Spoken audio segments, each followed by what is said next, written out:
I am coming to you today with a lot of excitement and in a space of deep, deep humility. Um, I'm excited to share with you something that I recently learned and it clicked and it all became very, very clear for me. So, first of all, I want to thank you so much for being here. You guys have no idea what it means to me. And I want to be clear about something that came clear to me today, which is that if you are attracted to my page, one, you have compassion for the people who abused you. Two, you undermine the severity of what that meant, which was that you were left without a self. And you ping ponged between this absolute demon and this absolute angel in your head, which looked like you could identify with everybody else's patterns, but you couldn't establish your own because that was taken from you at a very early age, that sense of self. So my mother took everything from me. And I do literally mean everything. She took my sexuality. She took my right to defend myself. She took my instinct to protect myself. She took away my understanding of even my own bodily rhythms. She took away my belief that I could do anything or even individuate.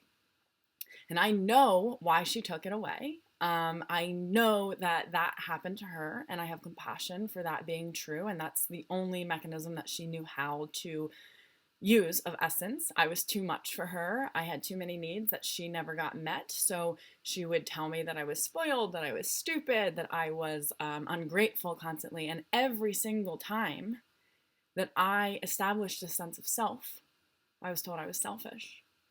So you're here because very likely the same thing happened to you. That even if it was unconscious, for me it wasn't. My mother was very overt about her bullying. Um, there was some vibrational understanding that you were not allowed to have a sense of self because if you did, you would be too much. You would muddy the waters of your parents' emotional system.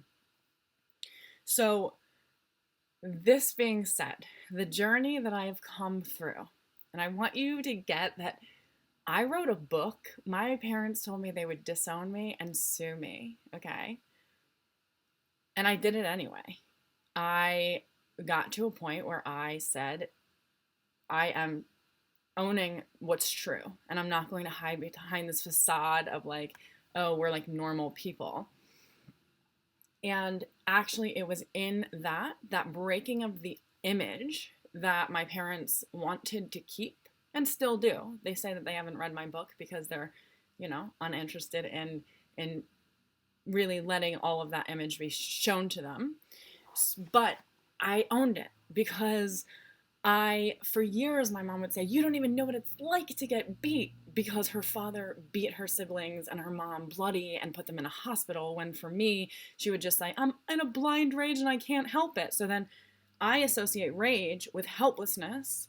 And every time I feel rage, I feel helpless. And every time I feel helpless, I feel rage. And every time my mom was a child and she felt helpless to her father's rage, she associated rage with helplessness. And then she grows up to be, it's so funny because I don't even want to own it, but like you don't do what she did to a 3-year-old. You don't hold their head underwater because they're retaliating against taking a shower and try to drown them and then throw them on a bed and abuse them. Like that's not okay to then leave them by themselves to cry alone because they had a protest that they didn't want to do something, right? So I still go, well, I didn't have it that bad, right? I didn't have it that bad because her poor life that made her do this, because then she would cry and say, I'm so sorry, I don't know why I do this, I can't help it, I just go blind. And I would just have to sit there, and I'm going to get to what this means in a second, which is what I've come to and where I'm like, somebody has put a language to what I've been trying to say this whole time. So if you're attracted to my channel and you have not read this book, you have to read this book. But I am a freezer. I've always identified as that in when I teach psychology, the fight, flight, or freeze. We always leave out the freeze part, and I've always said I'm a freezer. But in the book, Complex PTSD, which is basically what I have been trying to say. I've I went to graduate school and couldn't wait to get out of grad school so I could actually read books that were of interest to me instead of what they taught. But I want you to know that I went to school for 6 years. I went to undergrad for 4 years, 5 years actually. Um, I've never heard of this concept.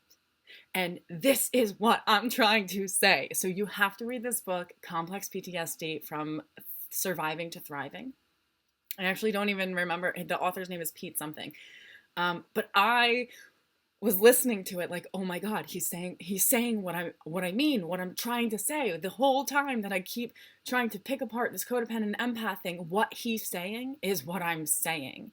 And what he's saying is that on the narcissistic spectrum, which is what I say, we have to like pull back our will, that will to defend ourselves, that will to fight that has been taken away from us because everything about ourselves was taken away from us. So when we don't have a sense of self, we have to oscillate to this other side of the spectrum where we actually engage in a fight to defend ourselves. And he uses fight, flight, freeze, and fawn. So my default is a fawn, which I'm going to explain in a second, and my second is a freeze. My mother is on the narcissistic end of the spectrum, and this is why I would never call her narcissist, because I could always see right through. I understood her patterns and why she was doing what she was doing, and I deeply believe that she has empathy that she just cannot access because she's been so wounded. She is a fighter, okay? And she's also a fawn on the other end of that. She's a fighter fawn, which is like really messed up actually. But so what he proposes is that there is the narcissistic end of the spectrum, which is when we get into that nervous system reaction, these people fight, okay? So if you have been in a relationship with somebody and all of a sudden something snapped and you're all of a sudden like, they're a narcissist, what might be more true is that you triggered their stress response and their trauma response and they can't get out of it. And now they're defending themselves in that way that they either had to defend themselves when they were children or didn't get to defend themselves when they were children, which is the fight response. So they appear narcissistic. So this is actually where my work started, because somebody who I felt was very projecting, very much like my mother, one time told somebody else that I suffer from narcissistic personality disorder. And as I was like, oh my God, is that true? Let me look into this. I don't really understand. And then I was like, fuck, I could see where somebody would say this and this and this, but like, I am deeply empathic. That's how I can see that that's true. And a narcissist wouldn't be able to do that. So she again reiterated that and it was because I told her to leave my house. She was my best friend. She crossed a boundary. I didn't like the boundary. And then all of a sudden I was a narcissist because I had a sense of self. Okay. So this is where my work started. There's the fighter. There's the narcissist. Okay. And then there's the flighter, who is the compulsive OCD type who's trying to busy herself with cleaning or busy herself with a task so she doesn't actually have to be intimate with people. That's the flighter. Okay, this is where the nervous system goes when we are triggered by an old flashback of a traumatic experience that we had, even in infancy, that's bringing back the feeling that we never wanted to feel again. And we basically repeat this feeling over and over and over again. And then there is the freezer, which is dissociative. On the extreme end of this, we could be schizophrenic. And then there's the fawn. And the fawn is the codependent. The fawn is, I know that if I could just be good enough for you, then you'll love me. Then I'll be able to get the approval. And if you're a fawn and you have a narcissistic type fighter person in your life who is ruling your life because they're your parent, we will seek that gratification forever and ever and ever and ever and ever and ever and be under their reign forever because we never got what we actually needed from them in the first place because they didn't get it for themselves. But we will become a pawn to we'll be their therapist, we'll be the adult child. We never had a childhood, just like they didn't have a childhood, but in a totally different way. So I'm a freezer. I am a fawn freezer. At the very end of this spectrum, also, we become incredibly empathic to the point of psychic abilities, okay? So if we are looking, this is literally what I've been trying to say, because I want you to understand this is all an image, okay? So everybody's doing this to defend an image that they don't actually believe that they have because their self was taken from them. So in the work that I do, I've graduated to this place of I can transcend the ego. But first, I want you to understand something. We have to form an ego before we have an ego to transcend.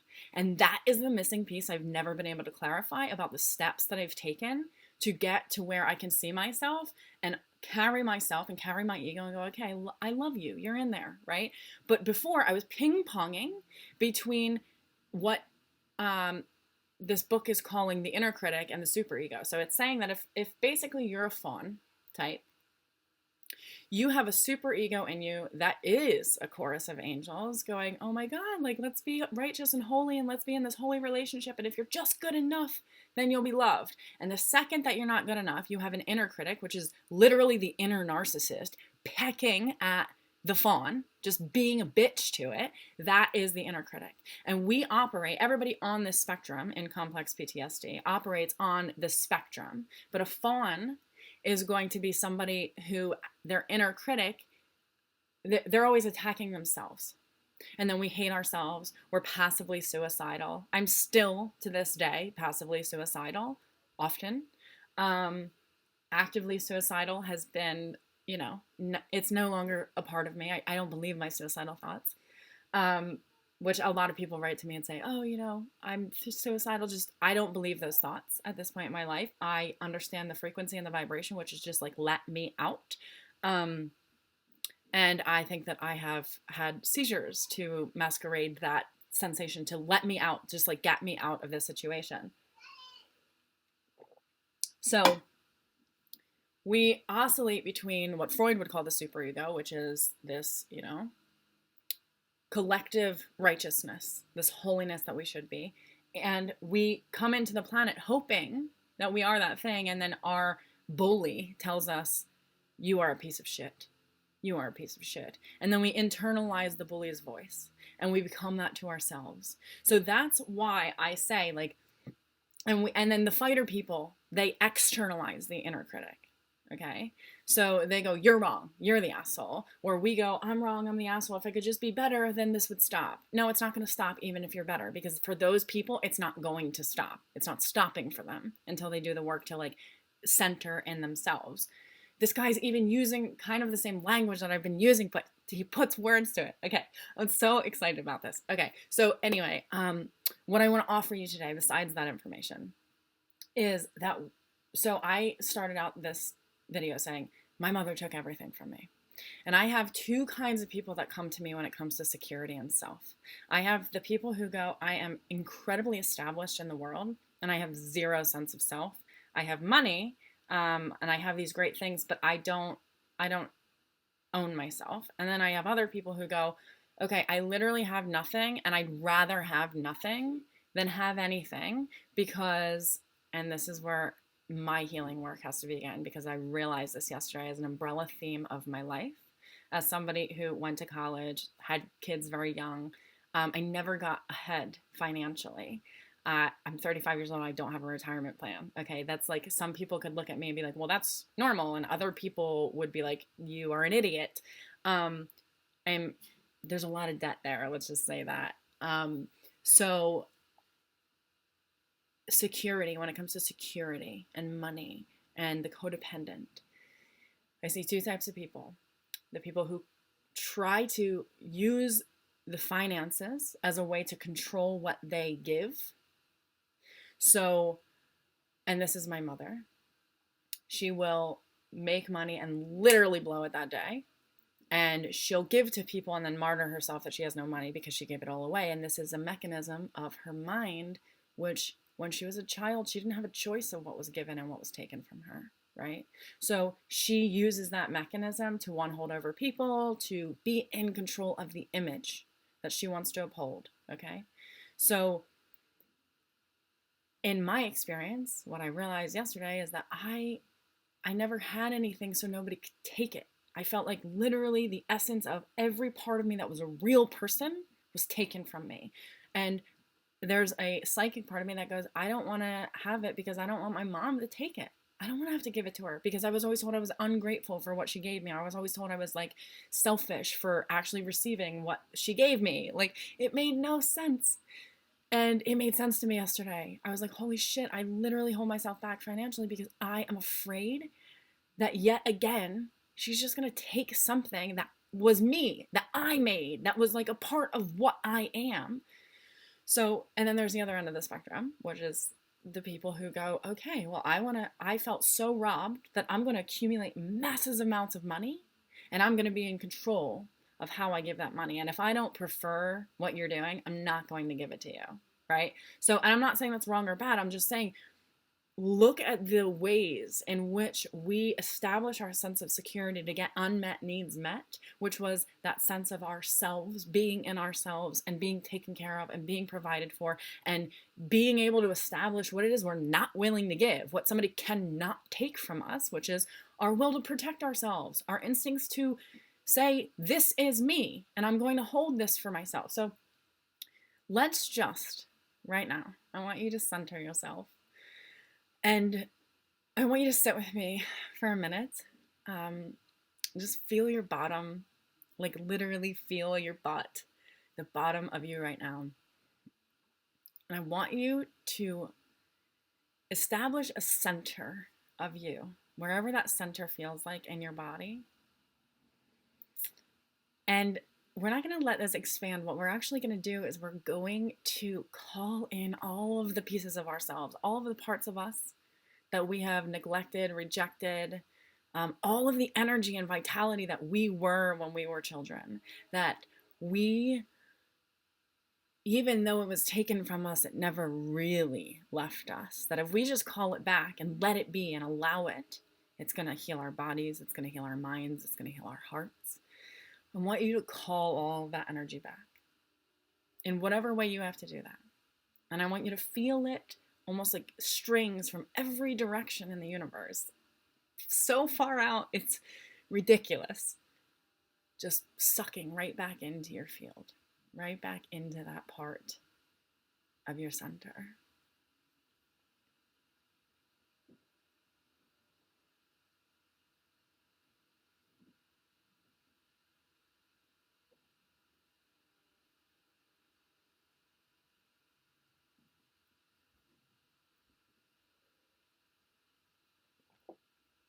That's you. That's you. That essence, that fullness, even if it feels like rage, even if it feels like abandonment, if it feels like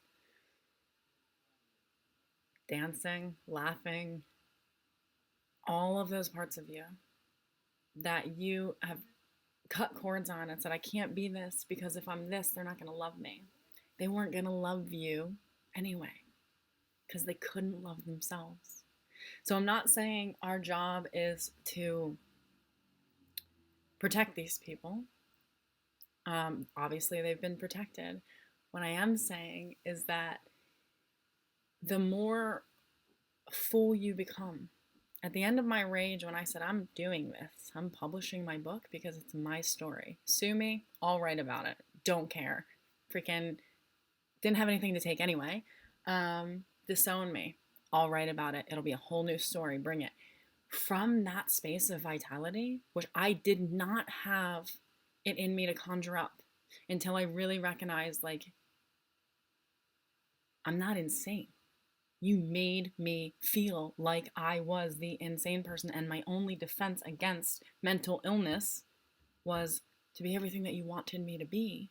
And I can't be that anymore because it's literally killing me, suffocating me, and I'm drowning in the depths of your disgusting, polluted ocean, and you're unwilling to just come on up to the surface with me. So I got to kind of leave you there, but I got to come up to the surface. And from that space, I've been able to swim, and you've seen me, and I can literally only hope to bring as much awareness of, like, I see you.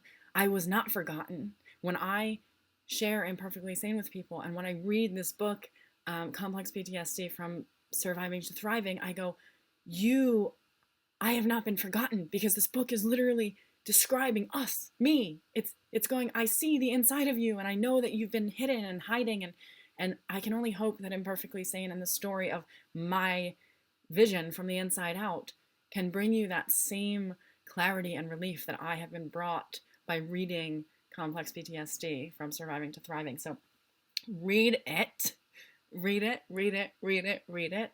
And from this, I want you to get that there's this like trickle down effect. So this is something that's not in the book, but the way that I see it now is like, okay, it's so clear to me. One of the things I first had to do was establish an ego and not make it wrong. Like, let it be my actual ego. And that is just, what do I prefer? Where are the boundaries of my physical body? What do I even like to eat? Where do I actually like to go? Am I even hungry? Why am I eating when I'm not actually hungry? Why am I acquiescing to this person I don't even fucking like, right? So when we let the ego be what the ego is, which is basically, in our terms, a healthy ego is identifying your boundaries. Then we can go, okay, now I'm ready to transcend the ego. Once we actually have an ego, and when we look down at it, we can go, oh, those are just the boundaries of the character that I've come into play this time around. And that's perfect and good and right. I was supposed to have that. I never got to establish a healthy sense of myself, which is the ego. And now that I've established it, which is, you're in a good place when you can say, okay, I don't know who I am, because you're at a pivotal point in your life where you can go, I get to decide from the inside out who I am.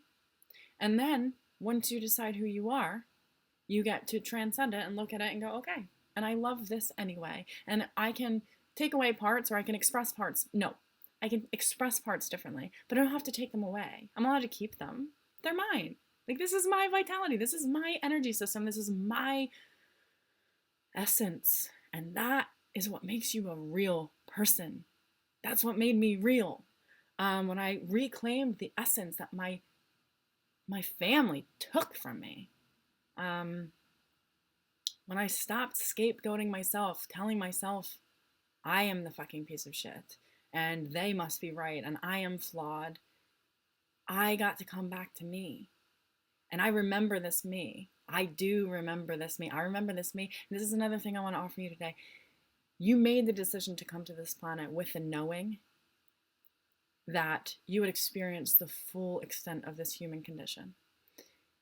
I have to remake that choice on certain days. I have to go, I know that I chose to come here. And I remember being excited.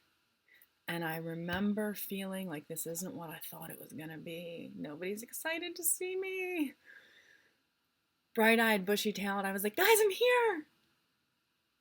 And they were like, don't go there. Don't be here. Here is hell.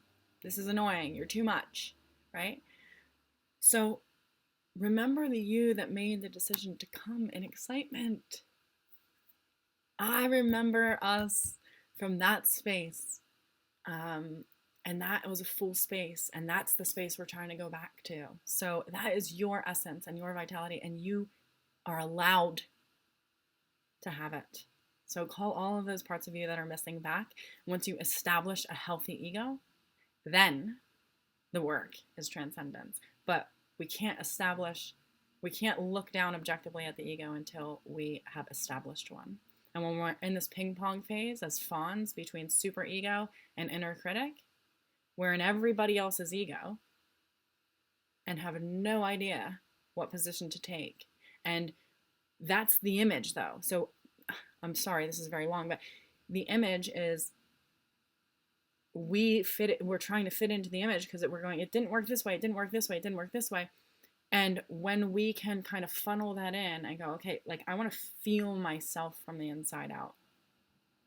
Even if that body feels toxic and it feels gross, I want to feel something that feels like home to me.